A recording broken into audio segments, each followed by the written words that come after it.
Hello and अस्सलाम वालेकुम students, welcome back to my channel maths engineer. Students, आज हम exercise 3.2 of class 10 math start कर रहे हैं और इस वीडियो में जो आज की वीडियो होगी इसमें हम पहले 5 क्वेश्चंस को सॉल्व करेंगे 3.2 में से, और इंशाल्लाह जो हमारी नेक्स्ट वीडियो होगी उसमें हम कंपोनेंटो डिवाइडेंडो से रिलेटेड क्वेश्चंस सॉल्व करेंगे।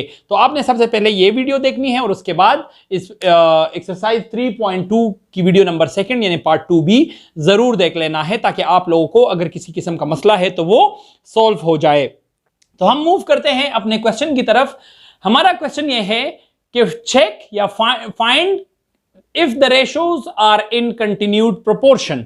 ये क्वेश्चन है कि आप लोगों ने देखना है कि जो उन्होंने वैल्यूज दी गई है या वैल्यूज दी है वो कंटिन्यूड प्रोपोर्शन में है या नहीं। तो इस एक बात आप लोगों ने जहन में रखनी है, कंटिन्यूड प्रोपोर्शन का मतलब ये होता है कि जो मीन वैल्यूज होंगी, अगर यहां पर इन्होंने बीच में यानी मीन की वैल्यू 1 दी है तो इसको आपने दोनों साइड्स पर लिखना है। कैसे लिखना है मैं आपको बताता हूं। एज द क्वेश्चन, सॉरी यहां पर मैं मेंशन कर देता हूं solution. As we are checking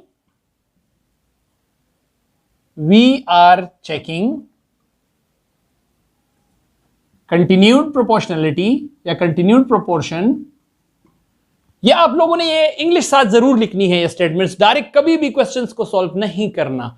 क्यों? क्योंकि इससे आपके क्वेश्चन पे थोड़ा अच्छा इंपैक्ट पड़ता है और आपको अच्छे से अच्छे मार्क्स मिल जाते हैं। ठीक है, तो अब हम एक कंटिन्यूड प्रोपोर्शन में, तो सबसे पहले तो इसमें रेशोज पुट करनी है। पहले है 4, 4:12। अब 3 रेशोज दी हैं, 4, 12, 36। तो ये जो 12 की वैल्यू है ये दोनों आपके एक्सट्रीम्स हो जाएंगे, जैसे कि हमने एक्सरसाइज 3.1 में ऑलरेडी एक्सट्रीम्स और मीन्स को डिटेल से पढ़ाया है। अगर आपने नहीं देखा तो आप प्लीज वो वीडियो देख लीजिए।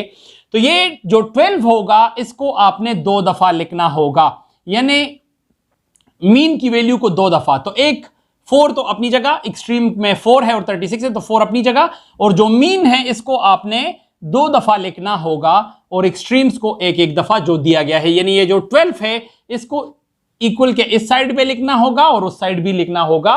कंटिन्यूड प्रोपोर्शन का मतलब ही यही है कि आपका जो मीन है वो सेम होगा, दोनों साइड्स पर जो मीन है वो सेम होगा, यानी यहां पर और यहां पर दोनों मीन्स सेम होंगे। और अगर आपको दिए गए हैं एक मीन तो दूसरा आपको पता है कि सेम ही है तो वही आप लोगों ने लिख देना है, और अगर नहीं दिया तो आप लोगों ने फाइंड कर लेना है। जैसे कि नेक्स्ट क्वेश्चन नंबर 2 में हमें नहीं दिया गया होता तो हमें मीन की वैल्यूज फाइंड करनी है, क्योंकि इसमें हमें सिर्फ देखना है कि ये कंटिन्यूड प्रोपोर्शन है कि नहीं। अब हमने इसको सॉल्व करना है कैसे।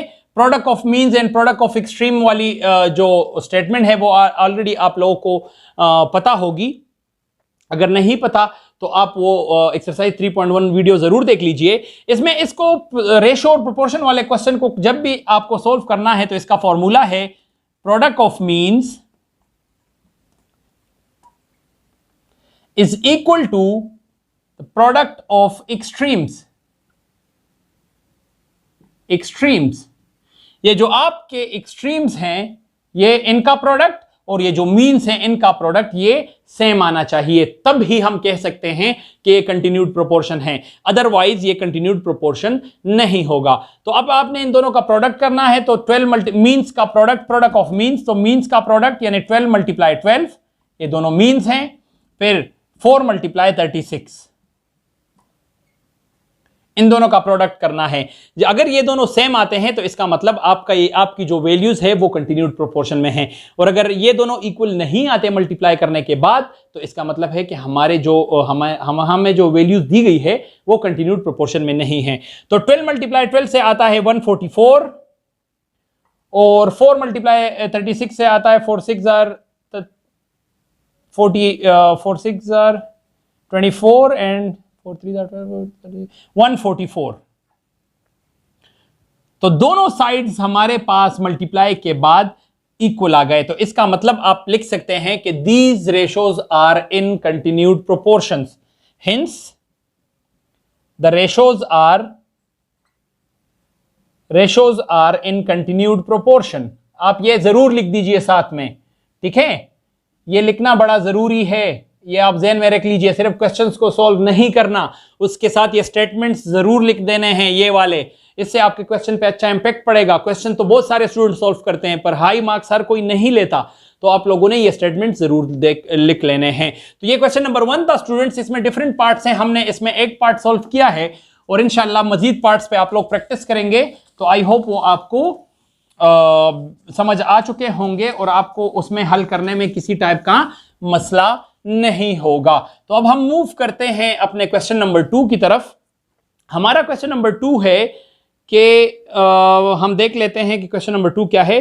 Find the mean proportion of 12 and 3, यानी मीन हमें नहीं दिया। क्वेश्चन नंबर 2 है find the mean proportion, find the mean, mean हमें फाइंड करना है। एक्सट्रीम हमें दिए गए हैं 12 एंड 36, आई गेस 12 एंड 4 तक, 12 एंड 36 आप लोगों बुक में देख लीजिए, जो भी वैल्यूज दी गई है 12 एंड 3 था, सॉरी, तो ये एक्सट्रीम्स दी गई हैं, आपने मीन फाइंड करना होगा। तो जब आपको मीन की वैल्यूज नहीं दी गई तो आपने इसको कैसे लिखना होगा, सोल्यूशन को आप देख लीजिए।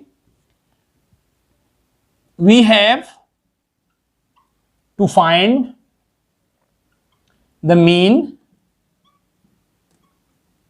प्रोपोर्शन, वो आप लिख दीजिए। तो ये हमारे पास एक्सट्रीम्स हैं,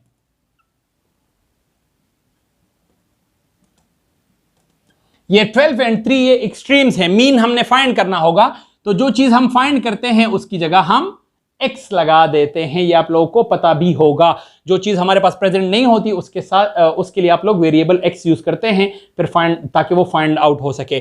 तो आपने उसी तरह ही करना है कि product of means is equal to product of extremes. तो product of means x multiply x आ जाएगा और प्रोडक्ट ऑफ एक्सट्रीम 12 मल्टीप्लाई 3 आ जाएगा। जब आप इसको मल्टीप्लाई करते हैं तो x मल्टीप्लाई x से आता है x स्क्वायर एंड 12 मल्टीप्लाई 3 से आता है 36। आप इन दोनों पे स्क्वायर रूट ले लीजिए, लिख दीजिए टेकिंग स्क्वायर रूट। तो जब आप इस पे स्क्वायर रूट लेते हैं तो x स्क्वायर पे स्क्वायर रूट खत्म हो जाएगा और 36 का स्क्वायर रूट होता है 6। चूंकि 36 6 का स्क्वायर है तो आपका जो मीन प्रोपोर्शन है वो 6 आ चुका है। ये इसलिए मैंने जल्दी किया क्योंकि क्वेश्चन नंबर 1 भी इसी तरह का था। तो आई होप स्टूडेंट्स के क्वेश्चन नंबर 2 भी आप लोगों को अच्छे से समझ आ गया होगा। अब हम मूव करते हैं अपने क्वेश्चन नंबर 3 की तरफ। क्वेश्चन नंबर 3 भी कुछ इसी तरह का होगा। ये क्वेश्चन नंबर 5 तक बिल्कुल सेम है सारे क्वेश्चंस, तो आप लोगों ने बारी बारी सबको देखना है। एक दफा देखने के बाद आप लोगों को फिर सॉल्व करना आसान हो जाएगा। तो क्वेश्चन नंबर 3 में क्या कहा गया है कि if 5:15 ratio x are in continued proportion find the value of x। 5, 15 और x क्या दिया गया है कि इफ 5, 15, 5 रेशो 15 रेशो x अगर कंटिन्यूड में है तो x की वैल्यू फाइंड कर लीजिए। तो अब आपको पता है कि ये कंटिन्यूड प्रोपोर्शन में है, तो यानी जो मीन होगा, ये पहले क्वेश्चन में हमने जैसे बताया, इसको हमें 2 दफा लिखना होगा। कंटिन्यूड प्रोपोर्शन में मीन सेम होते हैं, तो आप इस तरह स्टेटमेंट भी लिखेंगे, as the question is in continued proportion we can write the values. कैसे लिख सकते हैं, 5:15, चूंकि कंटिन्यूड प्रोपोर्शन है तो आप 15 को 2 दफा लिखेंगे और फिर x। तो x की वैल्यू आप लोगों ने अभी फाइंड करनी है, तो आप इसी तरह प्रोडक्ट ऑफ मीन्स और एक्सट्रीम्स कर लीजिए। तो 15 मल्टीप्लाई 15 आ जाएगा, फिर यहां पर आएगा x मल्टीप्लाई 5। ठीक है स्टूडेंट्स, अब चूंकि आपको x की वैल्यू फाइंड करनी है तो ये 5 इस साइड पे शिफ्ट करना होगा। तो 15 मल्टीप्लाई 15 और ये 5 यहां आके डिवाइड हो जाएगा, इज इक्वल टू x। तो आप इसको डिवाइड कर लीजिए, 5 1s are 5, 5 3s are 15 and 15 3s are 45। तो x इज इक्वल टू 45 आ जाएगा। ठीक है स्टूडेंट्स, ये बहुत आसान है कि क्वेश्चन ऑलरेडी कंटिन्यूड प्रोपोर्शन में दिया गया है और हमें x की वैल्यू फाइंड आउट करनी थी। तो कंटिन्यूड प्रोपोर्शन में है तो आपको जो मीन की वैल्यू है वो 2 दफा लिखनी होगी और फिर उसके बाद आपको सोल्यूशन आसान हो जाएगा। क्वेश्चन नंबर 4 भी कुछ इस तरह का है कि 3x - 1 ratio 4 ratio 35 are in continued proportion find the value of x। तो 4 को आपने 2 दफा लिखना होगा, तो इससे आपका x की वैल्यू जो है वो फाइंड हो जाएगी। क्वेश्चन नंबर 5 ये है, ये पेपर के लिए बहुत ही ज्यादा इंपॉर्टेंट है ये क्वेश्चन नंबर 5। क्वेश्चन नंबर 5 में है कि find the mean proportion of a square minus b square and a plus b divided by a minus b. तो आपको ये जो वैल्यूज दी गई है दो, ये एक्सट्रीम्स की दी गई है a square minus b square वाली। तो आप लोगों ने क्या करना है कि एक्सट्रीम्स लिख देना है और मीन तो आप लोगों को पता नहीं है, तो मीन आप लोगों ने फाइंड करना होगा। तो आपको पता है क्वेश्चन नंबर 5 हम शुरू कर रहे हैं। आपको एक्सट्रीम्स दिए गए हैं, एक है a square minus b square, ठीक है। मैं सोल्यूशन डायरेक्टली सॉल्व कर रहा हूं क्योंकि इसमें कोई प्रॉब्लम नहीं है। अब मीन हमें नहीं पता तो मीन की जगह x लिखना है हमें, और यहां है a plus b divided by a minus b. Question को लिखने का तरीका आप लोगों ने गौर से देखना है, क्योंकि जब आप क्वेश्चन को लिख पाएंगे तो इससे आप क्वेश्चन को भी सॉल्व कर पाएंगे आसानी के साथ।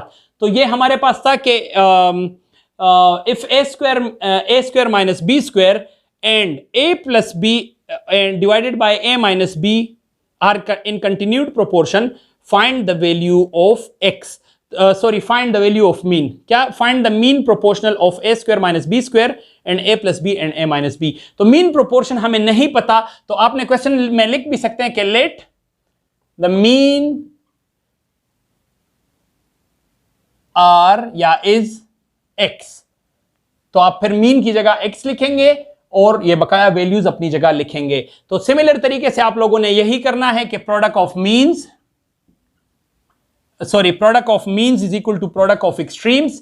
तो मीन्स आपकी दोनों x और x है, और एक्सट्रीम है a square minus b square multiply a plus b और a माइनस बी। ठीक है जी, ये आपके एक्सट्रीम्स हैं। तो product of means is equal to the product of extremes. ठीक है, तो वो मैंने लिख दिया है। अब नेक्स्ट आप लोगों ने क्या करना है कि x मल्टीप्लाई x से आता है x स्क्वायर, और ये a square minus b square formula है a प्लस बी का और a माइनस बी का। तो इसको आपने एक्सपेंड कर देना है और इसको एज इट इज लिखना है, a plus b divided by a minus b. तो जब आप इसको गौर से देखेंगे स्टूडेंट्स, तो ये a माइनस बी के साथ कैंसिल आउट होता है, और x स्क्वायर से आता है a plus B whole square. चूंकि दो a प्लस बी है तो इसको जब आप मल्टीप्लाई करेंगे तो इससे आता है a plus B whole square. तो आप इस तरह भी लिख सकते हैं, आपका जो मीन है वो ये आ चुका है। और अगर आपने स्क्वायर रूट लेना है तो आप फिर स्क्वायर रूट ले लीजिए, टेकिंग स्क्वायर रूट। तो इस पे जब आप स्क्वायर रूट लेते हैं तो x स्क्वायर पे भी रूट और a plus B whole square पर भी रूट, तो ये स्क्वायर रूट के साथ कैंसिल हो जाएंगे और x is equal to a plus B आ जाएगा। तो ये आपकी मीन की वैल्यू फाइंड आउट हो जाएगी। इसके साथ स्टूडेंट्स हमारी जो आज की वीडियो है एक्सरसाइज 3.2 की वीडियो नंबर फर्स्ट, जिसमें हमने 5 क्वेश्चंस किए हैं, वो आप लोगों को समझ आ गया होगा। बहुत ही आसान है, सारे एक दूसरे के साथ लिंक करते हैं, तो इसलिए हमने थोड़ा जल्दी जल्दी वीडियो को मूव किया है ताकि आप लोग बोर भी ना हो और कम वक्त में ज्यादा से ज्यादा क्वेश्चंस आप लोगों को सोल्व करके दे सकूं, ताकि आपको किसी किस्म का मसला ना हो। तो आई होप ये आपको अच्छे से समझ आ गया होगा। अगर नहीं आया कहीं पर भी, किसी पार्ट पर भी किसी पार्ट में आप लोगों को मसला है तो कमेंट्स में उसका लिंक जरूर मेंशन कर देना है। और हम अगर आपने अभी तक हमारे चैनल को सब्सक्राइब नहीं किया तो वो भी कर लेना है, ताकि हमारी वीडियोस आपको वक्त पर मिलती रहे। इसके साथ साथ अगर अभी तक आपने हमारे चैनल को अपने दोस्तों, फ्रेंड्स और फैमिली के साथ शेयर नहीं किया तो उनके साथ भी शेयर कर लीजिए, ताकि जो जितने भी हमारे 9-10 के स्टूडेंट्स हैं वो इस चैनल से पूरा का पूरा फायदा उठा सके। Thank you so much for watching.